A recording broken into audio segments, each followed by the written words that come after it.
In Finland we have a saying, urheilija ei tervettä päivää näe. This can be roughly translated to, for an athlete, there is no healthy day. I want you to keep that in mind as we go through Musume Pretty Derby. Anyway, let's talk about horse girls.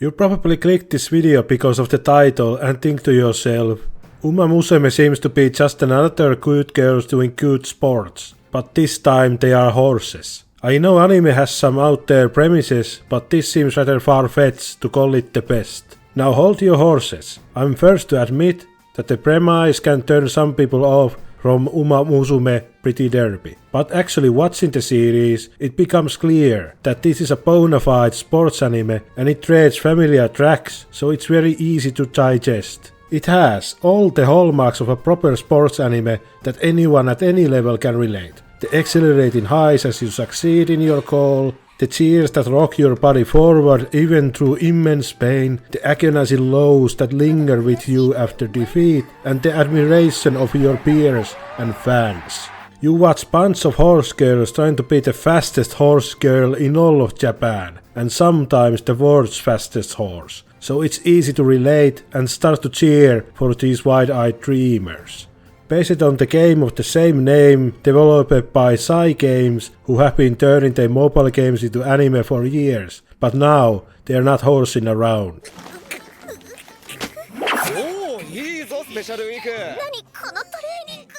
The 3 full seasons and one more coming in 2025, specials and movies could be summarized as a love letter to Japanese horse racing, which comes abundantly clear as we continue exploring what makes Musume Pretty Derby special. This is a perfect time to get in on the horse girl action, so let's get right into it and start with season 1.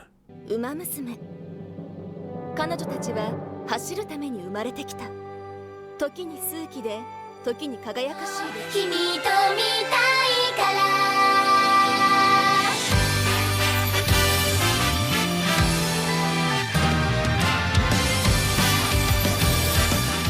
I'm giving you a spoiler warning right now. You should definitely watch the series, and I will be spoiling a lot of the bigger plot points, but if you're unsure that if Musume is really for you and want to keep watching, then I'll give another spoiler warning when the time comes. First we give them siima, then we pull matto alta.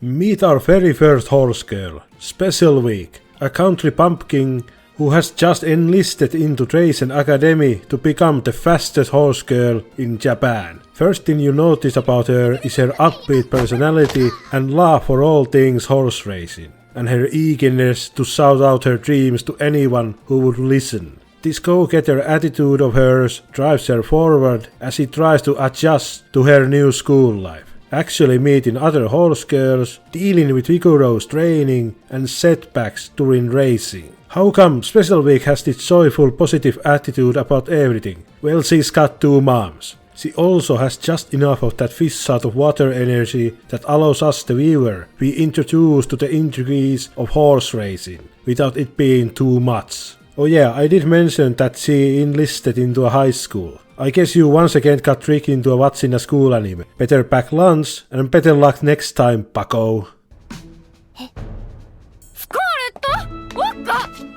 やっておしまい。名前言ったら変装の意味ないですけど。Special Week manages to catch a horse race before being touched by the trainer. That's actually his name. There are many trainers, but this one is called Trainer. Try to keep up. Rightfully, our trainer gets his face smashed, and this whole scene might put you off, but Musume does not do fan service. In anime terms, there is plenty of fan service for Japanese horse racing fans, but you get what I mean.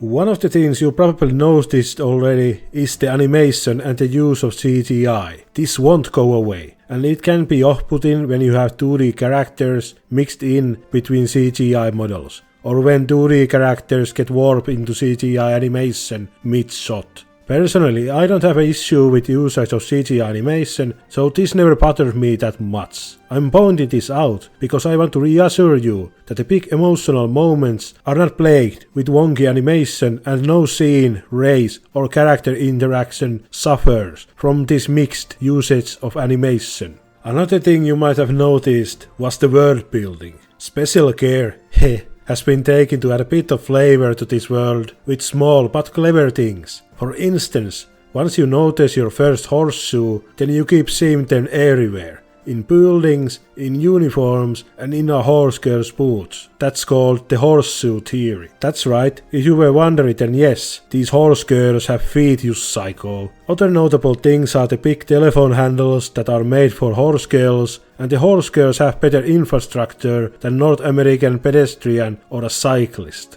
During the horse race, Special Week witnesses Silent Suzuka's race and is smitten by her athleticism and by her after-race idol performance. That's right, fucker, you've been once again tricked into watching an idol show. The idol bits gets less and less frequent as the series keeps going, but season 1 does have them in abundance. They don't fully go away, and you can be certain that each season ends with a cute performance in tune with that season's opening, a celebration what our horse girls went through. Turns out, Special Week is just as forgetful as she is clumsy, and manages to be late to her dorm and on her very first day of school. But hey, we get this almost forgotten anime trope. All great anime start with our main characters running late with breakfast dangling from their mouth. It's in Trace Academy where Special Week meets up with other horse girls and pattern begins to form that each season follows. We mostly focus on 2 horse girls with strong set of supporting characters with few standouts who are allowed to have a character arc of their own. Special Week is obviously one of the 2 main horse girls, but before talking about the other one, let's talk a bit about our support characters for season 1 and what role they tend to play in Uma Musume. Every season has horse girl teams with focus played on each of these teams and their horse girls. Special Week joins Team Spica, led by the trainer, which is a focus team for each of our seasons, with a rotating opposing rival team. In season 1, that rival team is Team Rigil, led by Hana. I say a rival team, but most of the rivalry in season 1 and the following season is between horse girls themselves. The side characters that we care about are El Condor Pasa, Seiyun Sky and Crash Wonder, who are all classmates of Special Week. Of course, there are other great side characters like the student council president Symboli Rudolph, more about her in season 2, Nice Nature, more about her in season 2 and 3. There are also nice reoccurring gags like when our horse girl's tummy swells after eating too much. Okuri Cap is the queen of this gag, and spotting her in the background in any of the season and specials is great. And it's amazing that character like her can just be used as a funny side thing. And I of course have to mention these bar segments with our team trainers, which were also always great when they showed up. Of course, Team Spica also deserves the mention, and character-wise they are at their strongest in this season. Gold Ship, Vodka, Taiva Scarlet, Silent Suzuka, and later Tokai Teijo and Meijiro McQueen all get their little moments in season 1 with room to explore later. While I have some nitpicks for later seasons how a lot of horse girls tend to be shoved into the background to introduce new ones, Team Spica keeps having a strong narrative presence in all of our 3 seasons, but BNW Special and the special Road to the Top are a bit different, but we will get to those.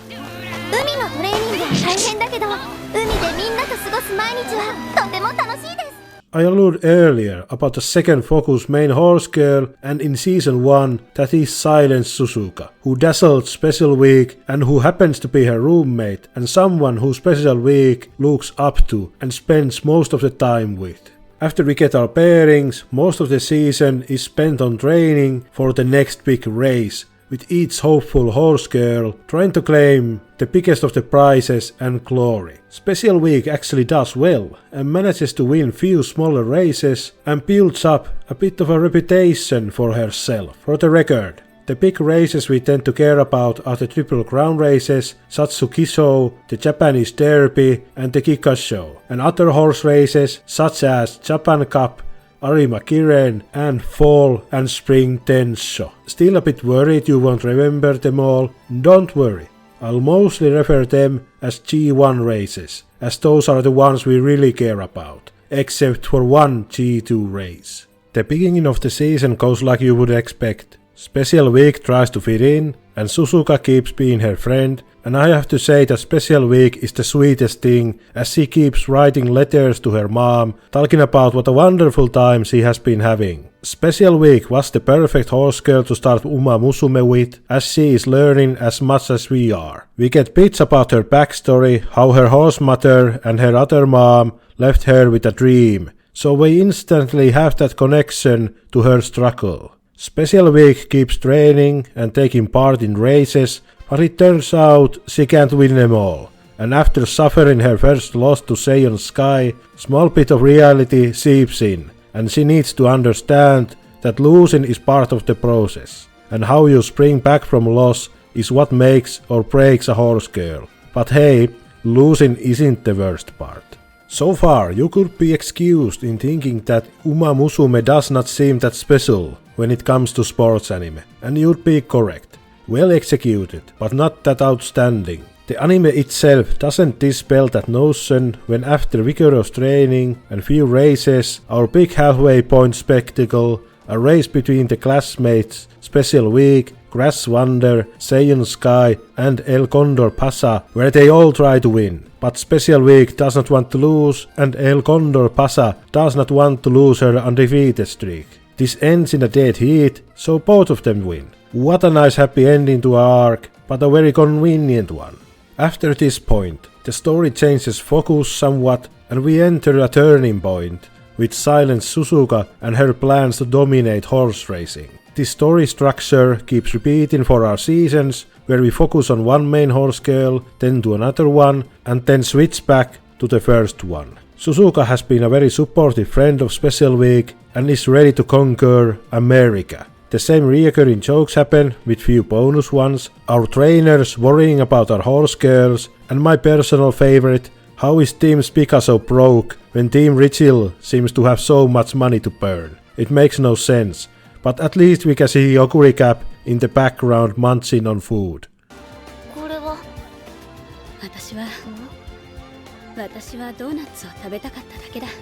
With the focus on Suzuka, we follow her training, her dreams and her ambition, as we mostly spend time with Team Spica Slice of Life hijinks, now with several new members, so that's great. Episode 7, titled Promise, has our first fully focused race on Suzuka, and she absolutely trashes the competition at the start of the race, and now I introduce a new reoccurring theme in Uma Musume Pretty Derby. Pain.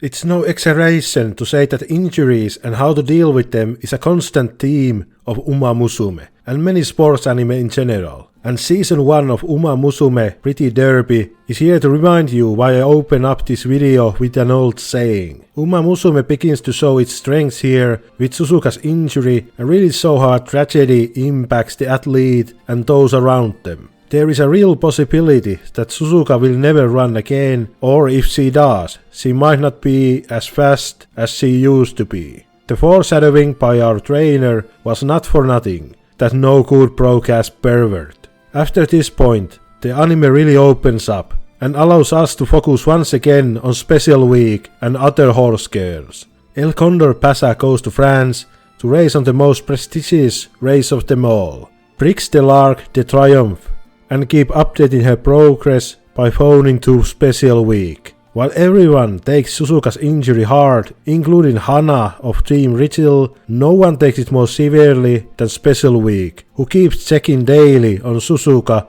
and promising her that Special Week will race with her.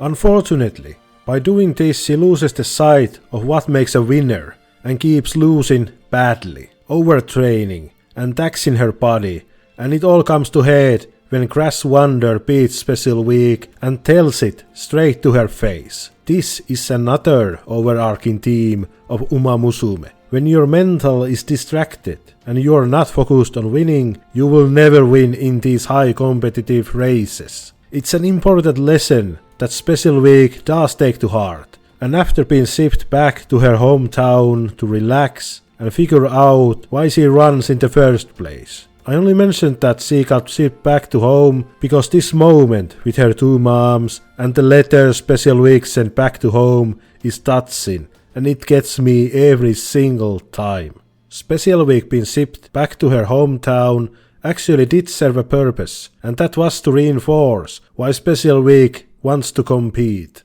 to reaffirm her dream and promise to her two mothers that she will become the fastest horse girl in Japan. But that road is still only starting, because while Uma Musume talks a lot about dreams and how to achieve them and how to set your mind on a new dream, it also deals with setbacks of having your dreams broken. While this is taken to a new level at later seasons, we can still see a small glimpses of it here, and the strongest example this season is El Condor Pasa, whose dream was to win Prix de l'Arc de Triomphe, but in the end she was defeated by Broye. We get a nice touching moment when El Condor Pasa calls Special Week to tell her the results while sobbing. Rest of the season is spent on Suzuka's rehab and the damage it has caused to her and to Special Week. It doesn't take long to train her to figure out that Suzuka is physically healthy but not mentally, and that drags her down along with Special Week, who keeps worrying about her and hurting her own performance. Trainer tries to mend this by setting up rival teams that should not help each other, with Suzuka and Special Week on different teams, but even that doesn't seem to work. It's only after trainer calls out and has a passionate pep talk with Suzuka and Special Week that they seem to understand what they lack. With this, Suzuka and Special Week finally can race at their full potential and just in time for her big race at the Japan Cup that takes place day after Suzuka's return race. What I really haven't talked about is the respect among athletes that Uma Musume takes great strides to depict in great care. Every single horse girl wants to see Suzuka return, and most importantly, her opponents in the race won't hold anything back. This pays off greatly when we witness Suzuka's return to racing, with her completely thrashing her opponents, marking the first big emotional payoff we get. And if this was the last scene of the season, it would have been a great way to put a bow in it. But we still have Special Week's race, and this time there is a final boss. Broye has flown all the way from France to take part in Japan Cup to show once and for all that she is the strongest horse girl of them all. El Condor Pasa tries to offer advice to Special Week how to defeat Broye, but Special Week is adamant that she will run in her own way and defeat Broye. The Japan Cup is upon us, and everyone is here to witness this race. I won't put any suspense for you.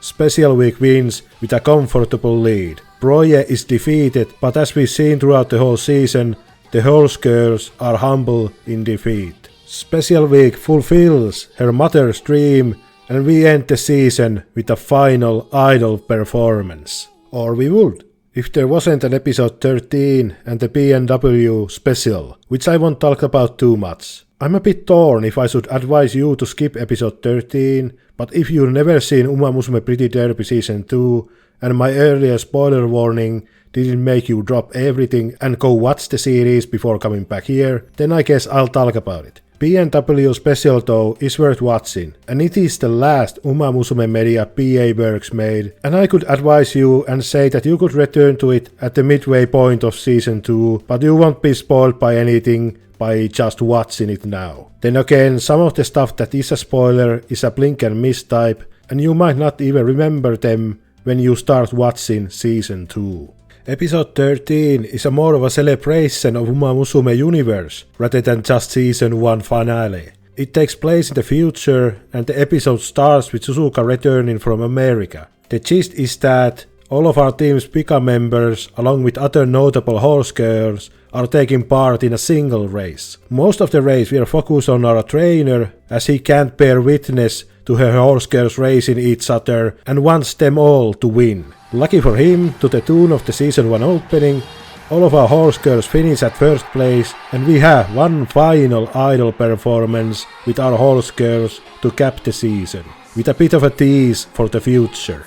BNW no Chikai is a 3-episode special where we focus on Biwa Hashire, Winning Ticket and Narita Taisin, and they have been dubbed the BNW. This special really gets into the inner workings of BNW as they battle injuries and their own mental fortitude, as they feel they're holding each other back. This struggle is noticed by other horse girls, namely the president, Symboli Rudolph, who sets up a relay marathon with 3 teams. The captains would obviously be the BNW members. While Biwa and Winning Ticket are on board, Narita has doubts. Narita has been thinking about retiring from horse racing altogether, and does not see herself as worthy to compete with other members of BNW. Most of the special is Team Pika trying to convince Narita to run in the race, along with the other members of BNW, and to really mend their friendship. Along the way we get some great comedy and character interactions, and of course my beloved Rice Sour. And this one moment with Goldship where she stalls at the beginning of the race after the relay marathon. The relay race ends with all the teams being disqualified, which comes back to the golden rule. Lesson is to never try. While a bit anticlimactic, we do get to see Okuricap demolish 1,000 soba bowls. The special, of course, ends in an idol segment, and that marks the end for the last piece of Musume content BA Works did, which is to be expected. BA Works doesn't do second seasons, outside of that one time. This is unrelated to Musume, but it does make me a bit worried about Skip and Loafer season 2. Anyway, let's get back to Horse Girls. And before we move on to season 2, I want to put it out there. If you're interested in Musume but can't find yourself committing to multiple seasons, then Musume Pretty Derby Road to the Top is a great place to start. It can be viewed as its own thing, and it's only 4 episodes, making it very easy to get into. I'll talk about it later after season 2, but I felt that it was important that I give you another place to start if you're unsure about starting from season 1, and Road to the Top is the full Horse Girl package. Anyway, back to seasonals, and let's start talking about season 2. 馬娘彼女たちは走るために生まれてきた。時に数奇で時に輝かしい歴史を持つ別世界の名前。のその先へ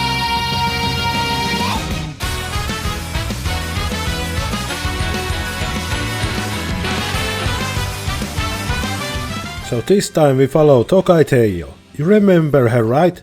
The lovable ball of energy that joined Team Pika because they seem to have so much fun. Her admiration for Symboli Rudolph is also rather cute and not fully one-sided, so it doesn't get old. And another horse girl we follow is Lightning Mejiro McQueen, the straight woman to many of the courtship antics in season 1. Together they replay Special Week and Silence Suzuka, and while those two are still around, their role is very limited. I can't wait to see what fun, wacky adventures Tokai Teiyo and Mejiro McQueen get themselves in.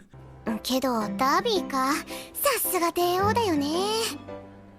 ダービーは一生に Straight away, I'll get my only criticism out of the way. If you liked Special Week and Silence Suzuka, then you might be a bit miffed that they're just qualified background characters now, and Special Week gets it especially rough.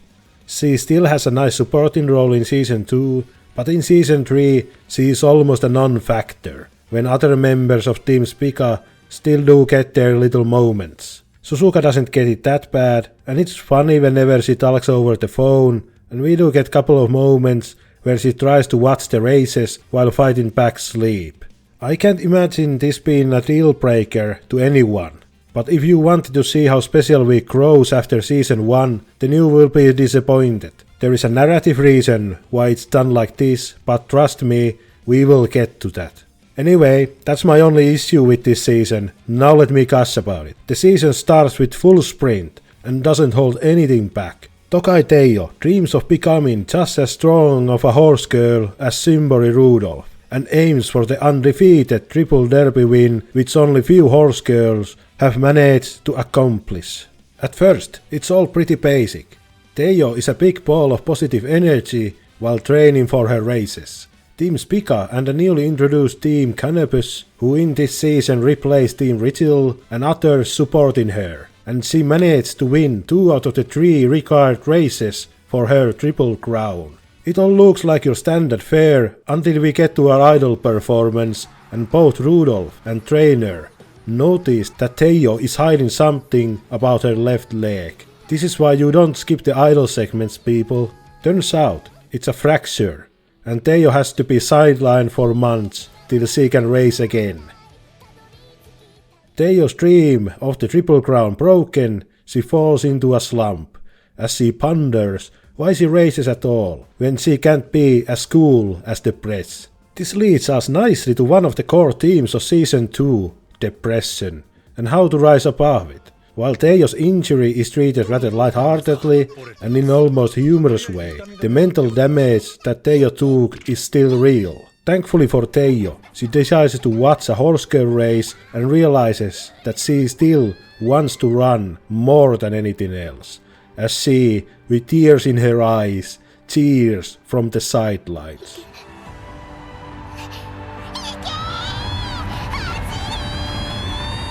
Teijo's determination is what keeps her going even through such heavy setbacks, and she quickly realizes a new dream, to become the undefeated horse girl, and really show how she is just as great or even greater than Symbori Rudolph.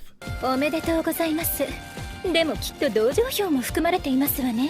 なに? So this sounds like Season 2 is treading a lot of the same ground as Season 1. But I assure you, what I've been just describing to you took Season 1 7 episodes to get into, and I've only talked about the first 2 episodes of Season 2. Buckle up, buckaroos, because this ride is just getting started. Silver lining to Teijo's injury is that we can focus on our other lead, McQueen, and the plethora of interesting and compelling side characters. Focusing on the side characters first, and Season 2 does this perfectly, and sets up such a high standard that no subsequent season could keep up. We get several storylines that range from humorous to tearjerkers, which I definitely did not expect. Of course, Team Spica's other horse girls are present, but there are new standout, such as Bourbon, who is aiming for the Triple Derby like Teijo did, Team Canopus, who are just these laughable goofballs that spend most of their time trying to take Team Spica down a peg. The standouts in Team Canopus are the lovable Gremlin, Twin Turbo, and Nice Nature, who reminds me of someone. Palmer and Helios, who are these wacky tumors who form one of the sweetest friendships/rivalries that Uma Musume has. Symbori Rudolph keeps being the guide for Teijo, and Piva from BNW also returns later in the season. I'm omitting a certain fan favorite, and frankly my favorite, because I will definitely shower her with praise. よく頑張ったな。諦めないことが大事だからね。だから頑張らなきゃ。そうだね。ターボも次のレース頑張る。それじゃあね。ダブルターボ、ツインターボ、テイヨの席のすぐ近くじゃ。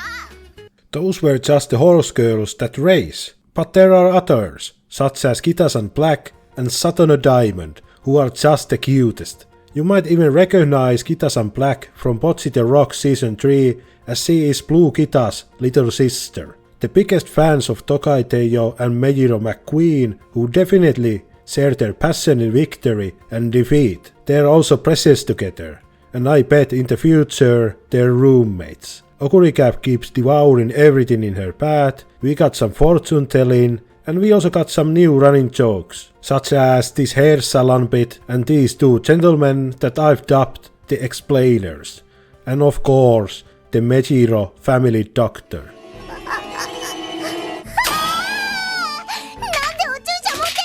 But what really steals the show is the friendly rivalry between Tokai Teijo and Meijiro McQueen, as they admire and respect each other with greater and greater devotion as the episodes keep rolling in. Season 2 really highlights this rivalry aspect, which Season 1 just touched upon, and Season 3 and Road to the Top will use this same dynamic in great effect. Setting up the rivalry really early allows us to get invested in their relationship, and it does get your emotions running whenever they share glorious victory or a crushing defeat. You might think that's a bit of an odd pairing. Isn't Rudolph more suited for Teijo, and McQueen had her whole thing with Goldship in Season 1? Why not focus more on those two?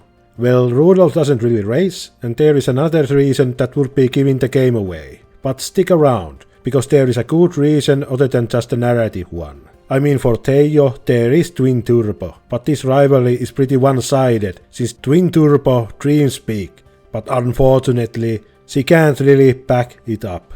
It's fine though, her gremlin energy makes her one of the most endearing characters in the show.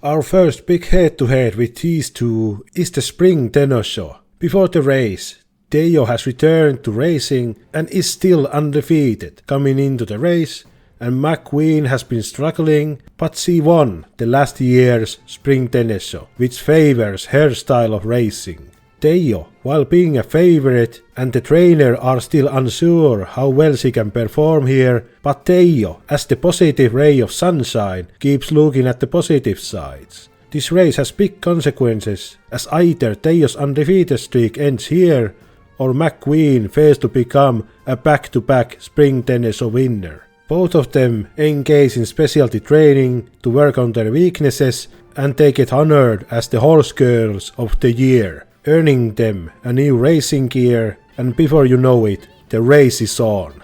And I'm not going to bury the lead.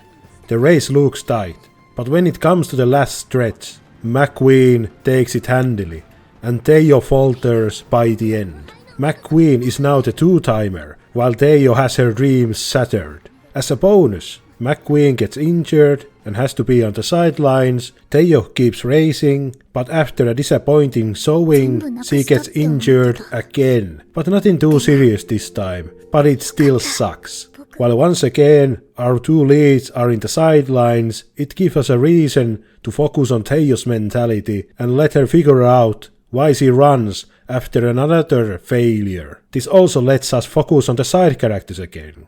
Nice Nature really comes out clutch in few of the conversations she has with Teijo, and assures her that the reason why Nice Nature tries so hard is to beat Teijo once she is healed and at full strength. Nice Nature also has a history with injuries, so she really understands Teijo. Palmer and Helios keep being absolutely the most wholesome friendship in the series, alongside with Kita-san Black and Satono Diamond. Then, the main focus switches to Bourbon, who has a bit of a mini-arc, looking to be the next horse girl to beat, as she is training for her Triple Derby win, essentially aiming for Teijo's dream. All is set for Bourbon to become a new target for Teijo, and the story goes as you'd expect, until it's played so nonchalantly. Teijo just casually walks by to an open television and finds out that Bourbon has been defeated, her dreams shattered by Rice Sour. The entire narrative flips, and we have another losing horse girl.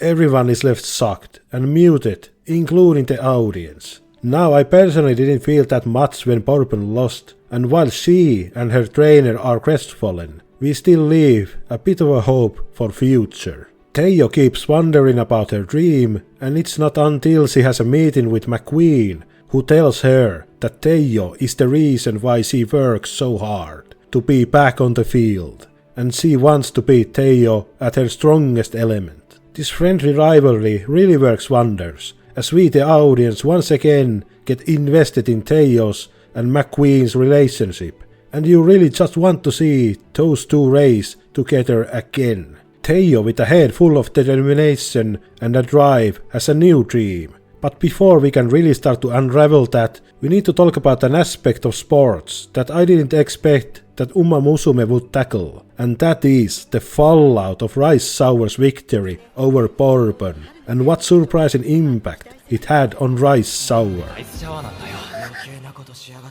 ブルボンの三冠が見たかったのに。がっかり。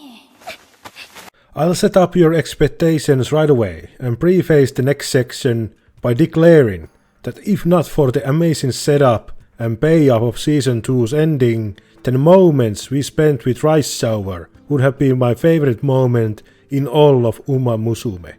When Bourbon lost to Rice Sour, she was only a blimp. The reaction afterwards was very quick, and we never saw Rice Sour's reaction to her winning. Rice Sour has been in the show before as shown shadowing Bourbon and racing against her, but not beating her, until she trashes Bourbon's dreams. Rice Sour is actually one of the favorites for Spring Tenesho, which with fully healed McQueen would be a chance for her to earn the triple repeat. So it comes as a shock to every horse girl that Rice Sour is not planning to take part in Spring Tenesho. Injury, right?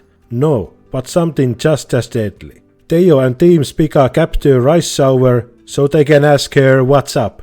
Rice Sour then unloads how she's trained hard, shadowing Bourbon, and after losing to her multiple times, finally managed to beat her at the biggest of stages, and she was absolutely overjoyed. Then she noticed the audience's reaction to her winning, the stunned silence, the sneers, and talks of disappointment of another Triple Derby dream broken, and how they all wanted to see Bourbon win. Not fair, they said. Bourbon should have won, they said. This broke Rice Sour, whose most glorious moment got twisted into a deep personal drama. Rice Sour has been a bit of a loner, so she doesn't have a support network to lean on when something like this happens, so she can't handle the negative feedback by the public. For someone whose name implies happiness, she only seems to bring sadness to those around her. A heel, wrestling term for a character that you're supposed to boo at. But Rice Sour did not sign up for it,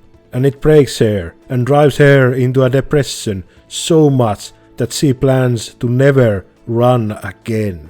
This leaves Team Spica flabbergasted, as they can't really process how to deal with this. Only after Teijo talks to McQueen and injured Bourbon, who both want to see Rice Sour race. Bourbon especially declares that Rice Sour is her hero, and someone she looks up to and wants to beat once she is fully healed. One of the beautiful things about Uma Musume is that these horse girls always support one another, and I purposely use the words like public and the audience when talking about the reaction to Rice Sour winning. These horse girls are proper athletes that support each other, and while they are frustrated and angry in defeat, they are as well gracious. Bourbon is especially taken back after hearing all of this from Teijo, so they decide to team up and convince Rice Sour to race.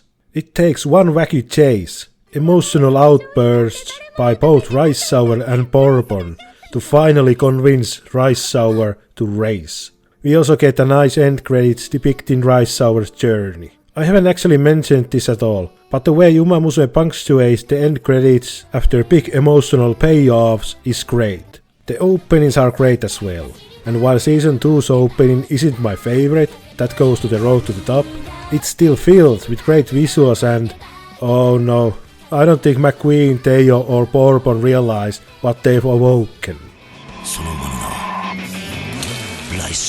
Next we follow the entire setup for Spring Tennis Show, and we spend a lot of time with our many horse girls, as they prepare for the mid-season climax. McQueen is so sure of herself that she will take the crown up until she sees Rice Sour and her aura before the race, second guessing everything. McQueen has been shook by Rice Sour even before the race properly starts. During the race it becomes clear. Rice Sour is here to ruin another dream, but not as a heel, but as a hero, as she takes the Spring Tennis Show victory and shatters another dream. The audience reaction is the same hostility as before, but this time all the horse girls are on Rice Sour's side and congratulate her on the win, giving her reassurance that even if no one else, her fellow athletes respect her.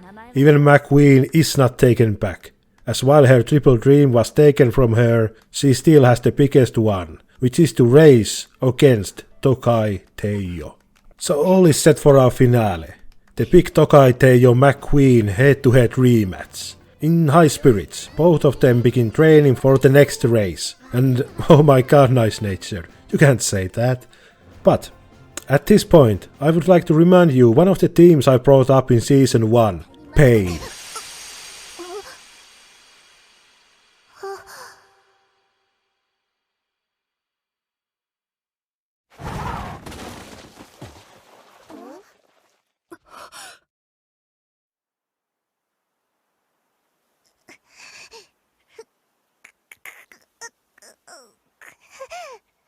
As if the universe just doesn't want to see these two run with each other. During training, as all of our characters are observing, Teijo falls mid-run and it's her left leg again.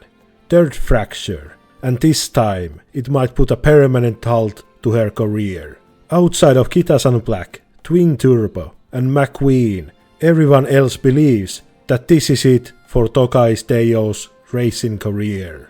Notice that I didn't include Teijo in that short list, because as she observes McQueen running, she realizes that she can no longer keep up with her, and the ever-determined, joyful, always finding the silver lining Tokai Teijo breaks down and makes peace with her situation. She will never race again.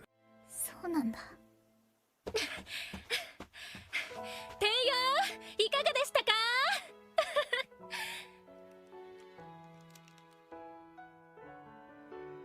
僕はもうあんな風には走れないんだ。 What follows is a rather melancholy journey as Teijo goes to each person and announces her plans to retire with a special farewell concert. Teijo is clearly saddened, but not without that signature Tokai Teijo happy-go energy. There are two exceptions to this though, those that come to visit Teijo. First one is Twin Turbo, who in her quest to misread every social cue declares that she will beat Teijo in their next race. Teijo turns her down and tells Turbo that she is not that kind of horse girl anymore. Twin Turbo leaves with tears in her eyes, shouting that this is not the Tokai Teijo she knows. The Tokai Teijo she knows will never give up. The another exception is Kitasan Black, who gives Teijo her homemade get well soon good luck charm, so she can watch her race. The same thing happens. Teijo lashes out and Kitasan is left with tears in her eyes. This was the most unforgivable act Tokai Teijo ever did. But we all have made mistakes. He who is without sin should cast the first horseshoe. Tokai Teijo is definitely not sinless and... oh god, I'm going to hell.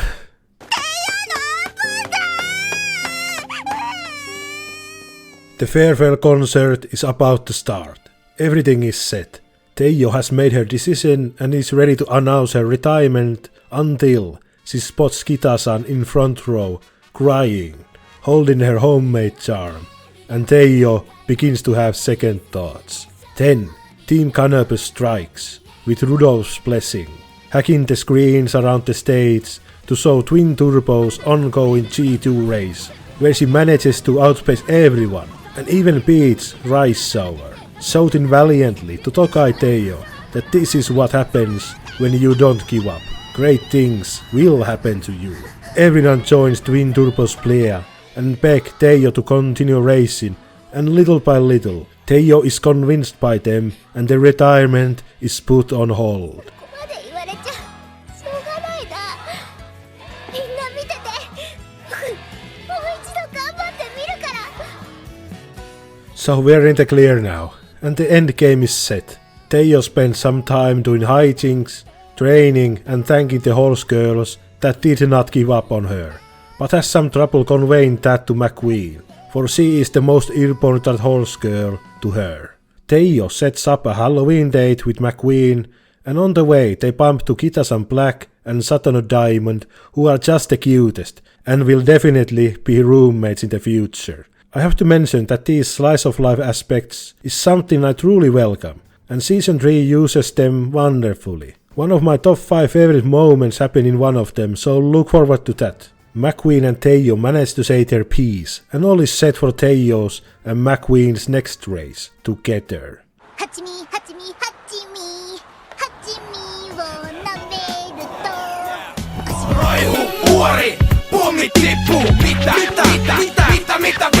A bit sappy, but we finally got there, ladies and gentlemen. The feel-good moment is definitely coming, and you might be excused in thinking that it was all pretty predictable. But hey, having a happy ending is not that bad, and after all what Teiyo and McQueen have been going through, it's only fitting that we end. Of course not, you fucker! There is no stopping this pain train. The god is dead, and there is no one left to protect these horse girls. McQueen has suspensory ligament desmitis on her left leg and is unable to race, which forces her to early retirement. Fuck your ligma jokes. This comes so out of left field that it doesn't feel real, and now I question if these writers are just jerking it off to all this melodrama. We are no longer in the clear, as McQueen refuses to accept reality and breaks down in front of Teiyo about the promise she can no longer keep.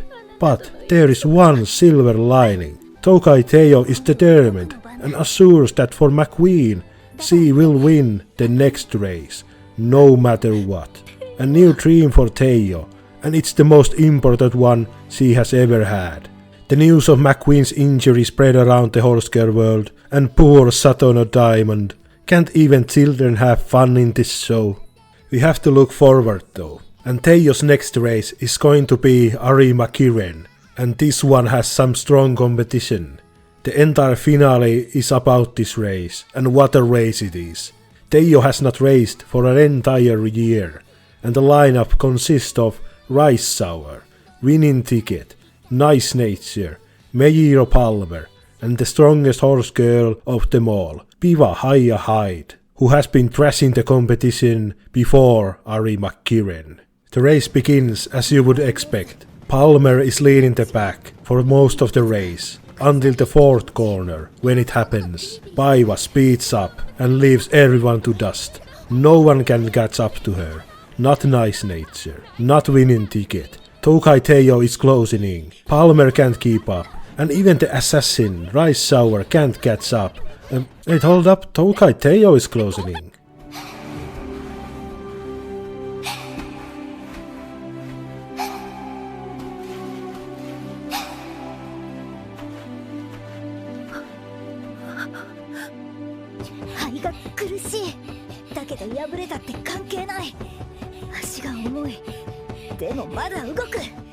The one horse girl that has not had it easy, the one that has had every obstacle thrown in her way, her dreams shattered, her rival and closest friend forced to retirement, that Tokai Teiyo is closing in and is looking to overtake Paiva. To the teary cheers from the crowd and everyone spectating from home, Teiyo summons the last of her strength and manages to overtake Paiva, and a miracle has happened. Tokai Teiyo has made history, and in an upset took home the Arima Kiren. No one can believe it, and once they realize what just happened, the entire audience burst into teary cheers and chants of Tokai Teiyo.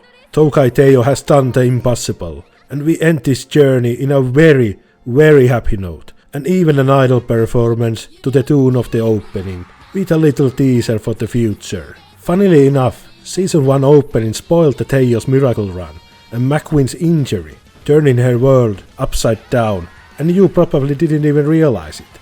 But so ends what is to me the best single season of any sports anime.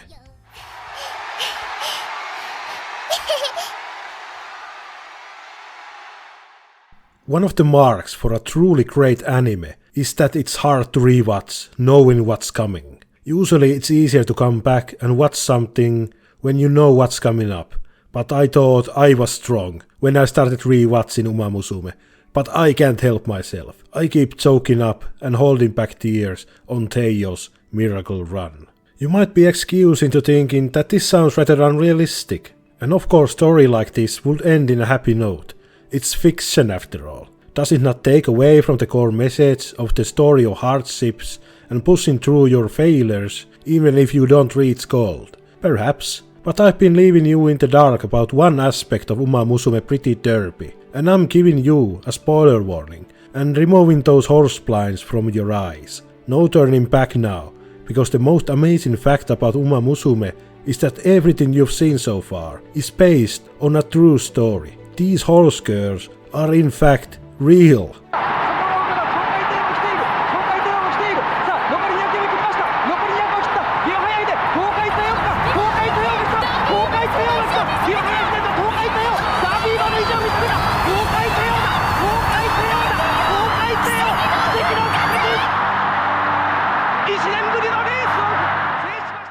Remember this disclaimer at the beginning of each season? You probably thought they were playing on you, or you didn't bother reading it because they usually say coward shit like likeness to real world events and people is completely coincidental.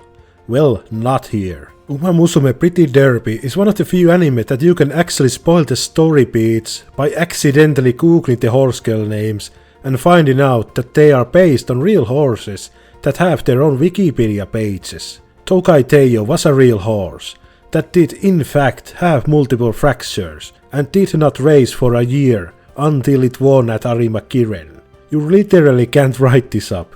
Personally, I've been shying away from making criticism when something seems to be completely unreasonable or impossible.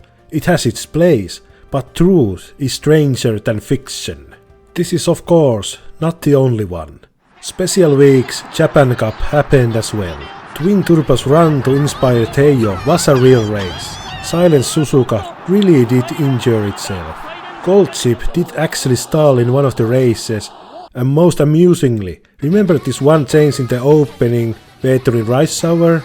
Yeah, that was a real TV spot. I heckin' love Japan.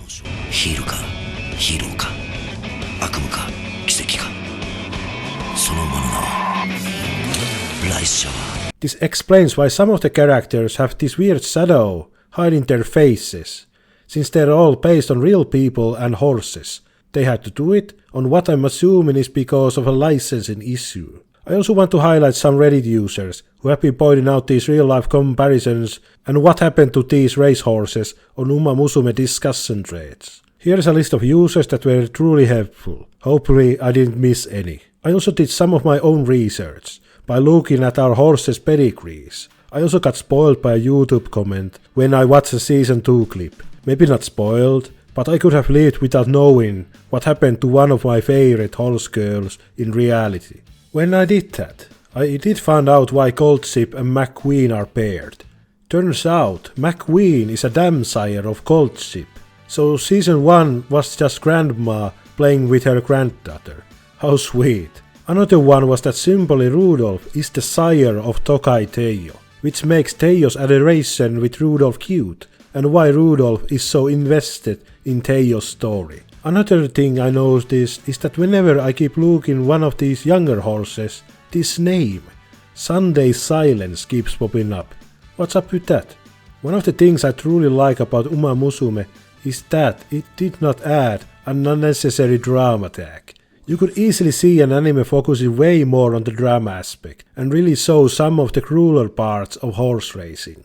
Of course, I'm not saying you couldn't do that, but I purposely stayed away from criticizing the show by not pointing out problems such as horse breeding. I'm not capable enough to do that with any kind of nuance, but if you ever do that, or you find a video that looks at darker aspects of horse racing with Uma Musume as a backdrop, I would love to see that. They could have also stayed closer to the real world events and saw what actually happened to some of these horses, but they didn't, and I'm glad they didn't. Uma Musume is a love letter to horse racing, and whatever it sanitizes, it makes up for it by really celebrating the sport, and how big of a cultural impact some of these horses have. It gives the creators a chance to honor some of the horses that were lost to injuries and offer a touching look that's still grounded in reality. This sounds like an end of the video, but we still have ways to go. I've gussed about season 2 long enough. Let's move on and start talking about the 4-episode special Uma Musume Pretty Derby Road to the Top. それが彼女たちの運命。この世界に生きる馬娘の一度しかないフロリアスはもめ勝利でしかつかめない奇跡。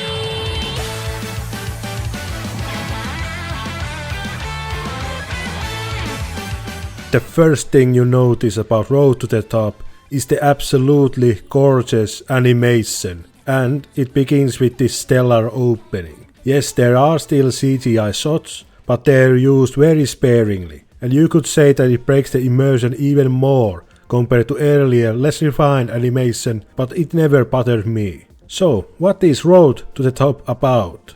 Road to the Top focuses on Narita Top Road, a horse girl who desperately wants that classic G1 race win for herself and to her trainer. Her trainer is notable because he actually looks like someone who you might find leaning on the guardrail talking with heavy accent at an actual horse track. They've been a horse girl and a trainer combo for as long as Top Road was just a little horse girl with big dreams. Another horse girl we focus on is Admiral Vega, who lost her twin horse sister at birth and has been killed ever since. Vega does not let others close and is constantly struggling with feelings of betraying her sister by letting herself loose and having fun while running with other horse girls. Also a big fan of Eurocamp. Last horse girl is TM Opera O, who you might recognize from the earlier seasons, and I must have blocked her out of my mind because I forgot she is her.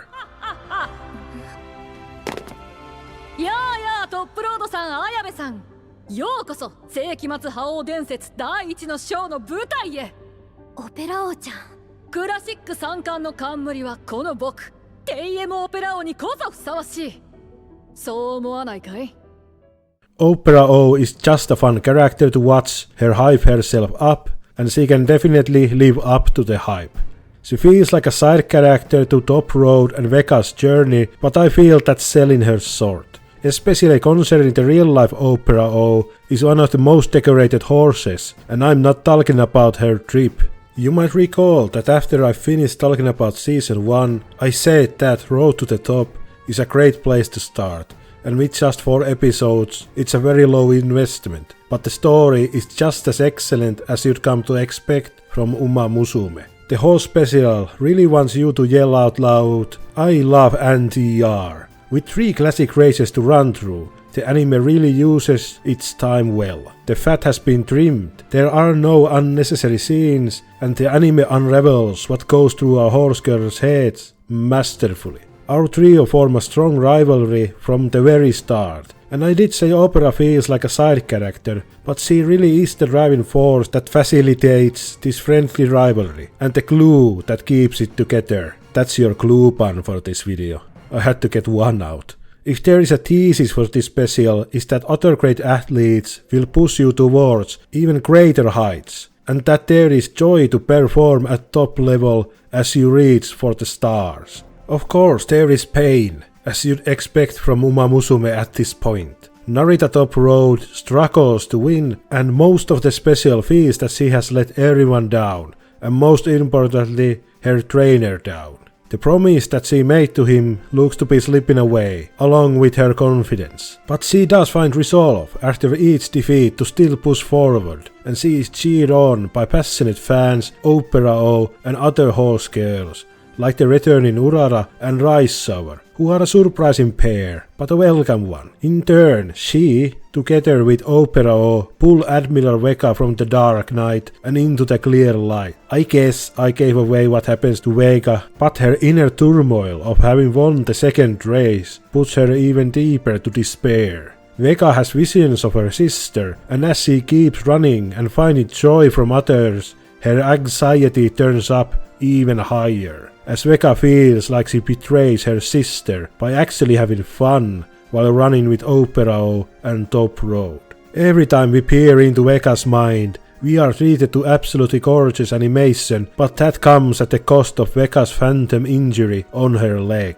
I mentioned that Opera O and Top Road pull Vega towards the light, and it is Top Road who before the third and final race declares that she admires Vega and wants to keep running with her, and during the last race Vega's twin sister runs with her and makes it clear that it's fun to run with those two. Vega's sister will bear the pain on the leg so that Vega can keep on running and leave the shadows behind. Which is once again a love letter to horse racing, as real Admiral Vega had its time cut short with injury on his leg. Yeah, a bummer, but at least Uma Musume can bend the reality somewhat so we can have a happy ending. There is still a lot I've left out. And I hope you give Road to the Top a shot, because it's one of the best pieces of media that Uma Musume Pretty Derby has to offer. Personally, not as high as Season 2, but that bar has been raised so high that I doubt anything can match that. There is a movie that adds new scenes, but I haven't had the chance to see it, so if you happen to run to it, then I highly recommend you to check that out as well. We even have some foreshadowing for a possible future Uma Musume project. Even the opening foreshadowed how the 3 races would play out. Literally cinema.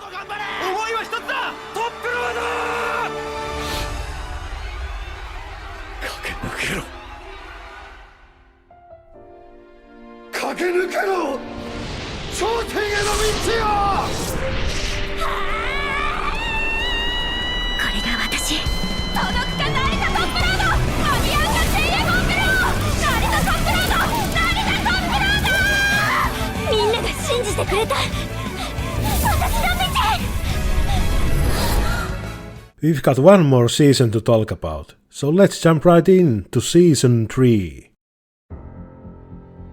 ウマ娘、彼女たちは走るために生まれてきた。勝ちたい勝ちたい君に勝ちたい燃やせ夢の希望 Remember these two cute fluff balls? Well, they're all grown up now, and they still simp their heroes. We follow Kita-san Black and Satono Diamond, as both of them try to reach the same heights as Tokai Teijo and Meiro McQueen, but fate has other plans for our two new main horse girls. Kita-san and Diamond are actually roommates, and look, they even sleep with each other's plushies. Historians say that they were really good horse girls. Season 3 keeps up that Uma Musume quality we've come to expect, but there are some cracks to its shiny horseshoe.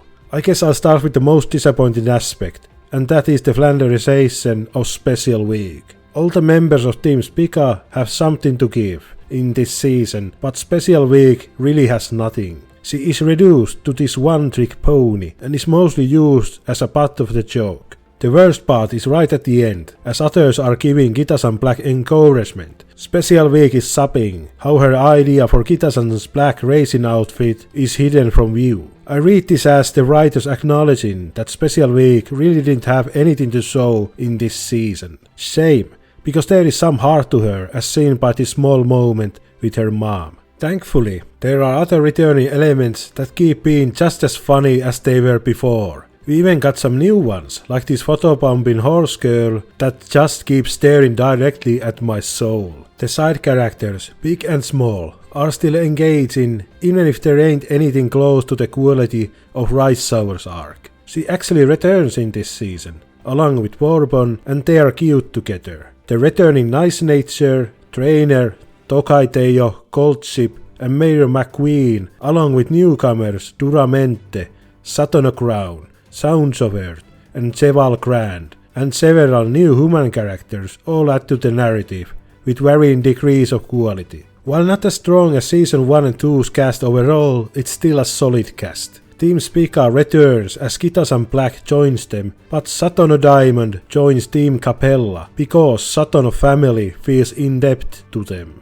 Okay, I have to point this out, because if I don't, I will regret it. I don't usually care to mention about the soundtrack, but Season 3 keeps using this metal track at moments where it feels quite out of place. It's not an issue, but it's something that I picked up instantly when I first watched this scene. We switch from Kitasan Black to Satono Diamond, and back to Kitasan Black, with several supporting characters making their mark. Most notable one is Duramente, who is this overbearing force that Kitasan can't ever seem to catch. Duramente keeps winning the classic races with Triple Derby in reach. Kitasan even comments how Duramente feels like Tokai Teijo, and that there is a possibility she could never defeat her. Turns out Duramente is closer to Tokai Teijo than we realize, as Duramente keeps injuring herself and the Triple Derby dream is over. Kitasan keeps thinking about her dream to make everyone smile like her father did.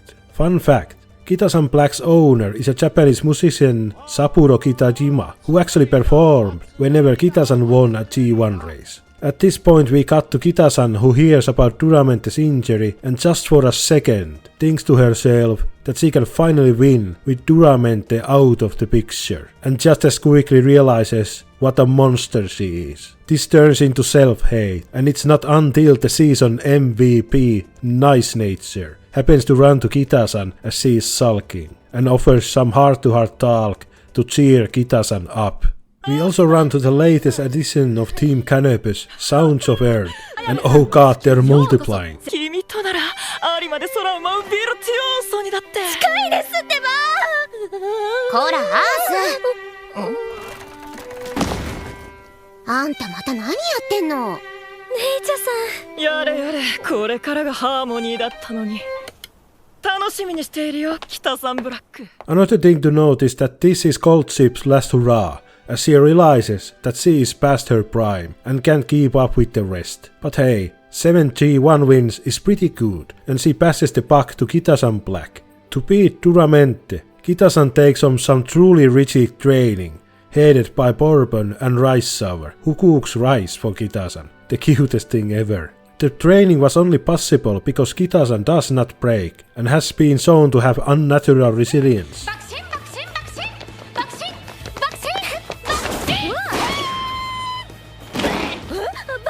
This training does pay off, as Kitasan is stronger than ever. After some back and forth talks with Duramente, who absolutely disses Kitasan, and proclaims that she has bigger aspirations than Japan, as she intends to win Prix de l'Arc Triumph. The race is on, and in a twist of fate, neither of them win, which is pretty funny, and a great way to shake off any tension these two have. As both of them make amends, our race winner, Rival Light, keeps celebrating in the background, which is mostly ignored, and it's hilarious. Unfortunately, Duramente channels Tokai Teijo once again and gets injured, and those two will never race together. This actually got me thinking if there's any fan speculation if Duramente could have been the strongest horse in Japan if not for the injuries, but I couldn't find anything. It's a shame, because I had a Gretzky and Lemieux comparison ready to annoy some Penguins fans. I guess they're saved for now.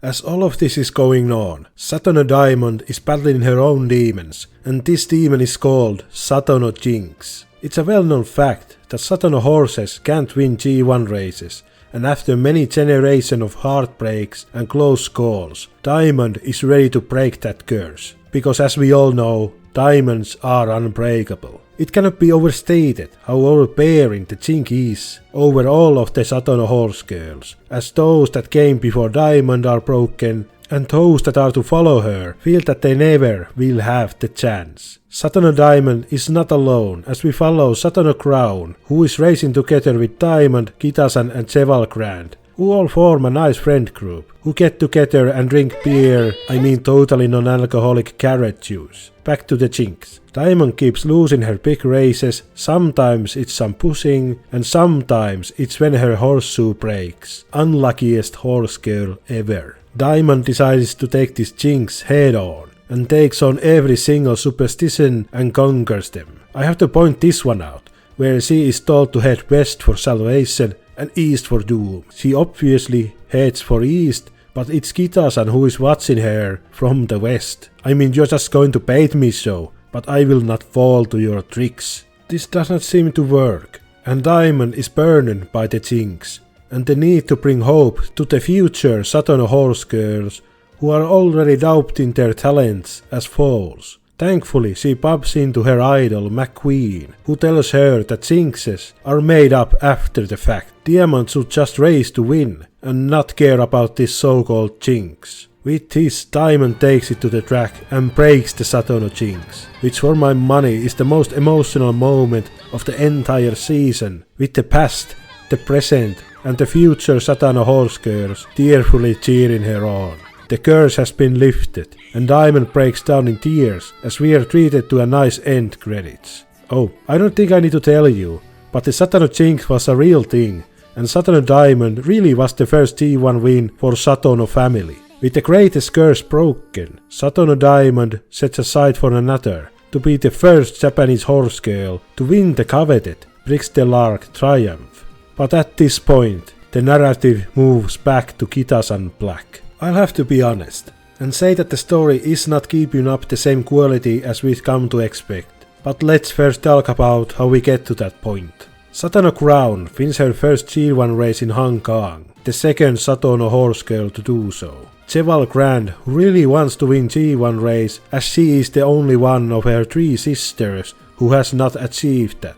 Kita-san and Diamond train hard as they're about to race each other, and what happens is not an injury as you might expect, but the race actually goes rather smoothly. Can you believe that? Diamond beats Kita-san, who falls to depression once again, but she is once again cheered up by nice nature. This leads to a very nice slice of life segment with Kita-san and Diamond as they wander around traveling without any end goal in mind, and it ends with Kita-san declaring that she will join with Diamond to take down those French bastards. This is not the only slice of life segment that we get, and another highlight is the annual festival at the Drazen Academy, where we have, unironically, one of my favorite moments with Tokai Teijo giving Twin Turbo a big old hug. One more race with these two goofballs, and this time Kita-san takes it, making them even. We are also treated to the trainer bar scene, the only one of its kind this season, which is a shame. There is also a very ominous scene where Kita-san sees one of the horse girls quitting the academy. Hopefully that's not a vision of what's to come. Diamond leaves to France, while Kita-san still has few races to go, and after this point things start to get sour. Kita-san actually gets a flu, and most tragically, she can no longer take full-on Bakushin charge without flinching. Truly a tragedy.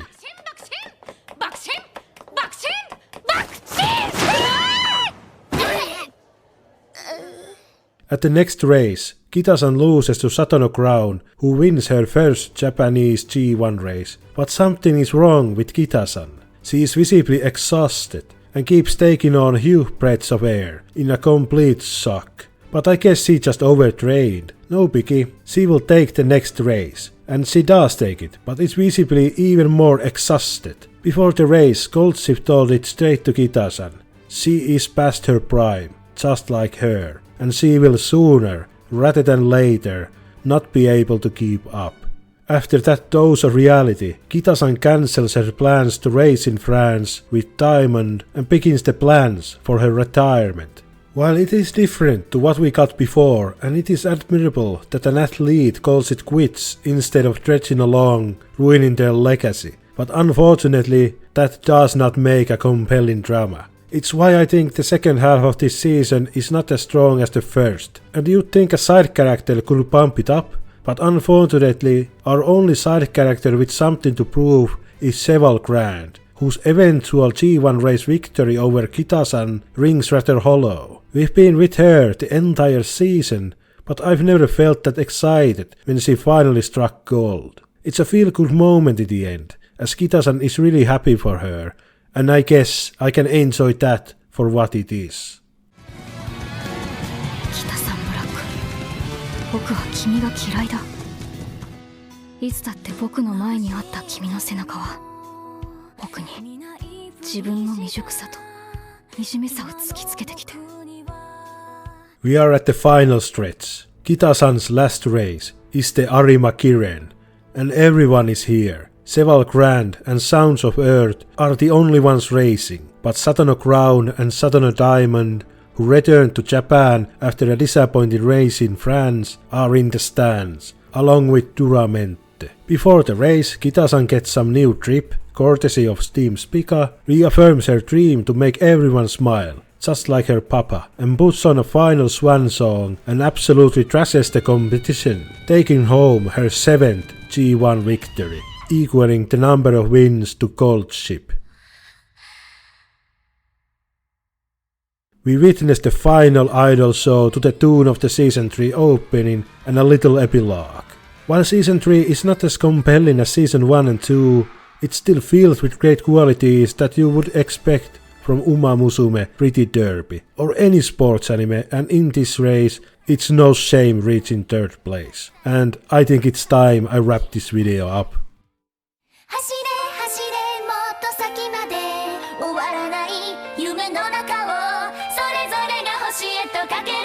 Musume Pretty Derby is a love letter to Japanese horse racing, a respect it pays towards horses both long gone and some just beginning of their journey is a sight to behold. The game has also been a financial success, making over $1 zillion. I didn't talk about the game at all since I haven't played it, and I have my biases against gacha monetization, and I didn't want to talk about something that I haven't experienced. The anime definitely does not have that problem, and it gave me an idea to pester Valve.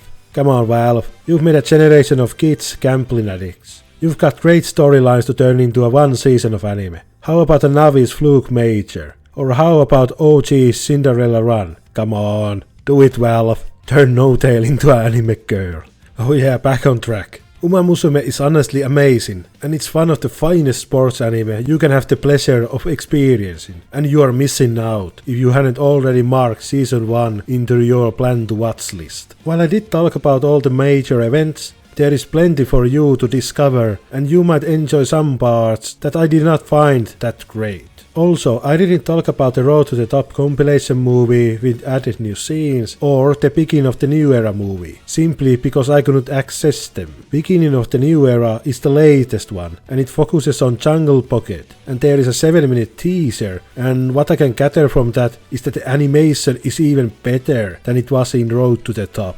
I can't wait to get my hands on that one. But fear not, as there is another Musume Pretty Derby anime coming up in 2025. This time, the horse girl we focus on is Okuri Cap, that glutton whose gimmick was to devour anything in her path. Let's see what happens. But I must say that I'm not that. Hold up, was it just called Musume Cinderella Grey? Where is the Pretty Derby subtitle? Strange, let me check my anime list and oh god, one of the things I truly like about Musume is that it did not add an unnecessary drama tag. I think Ave Mujica is going to have some real competition for my anime of the year. Thank you for watching and see you next time, hopefully a lot sooner.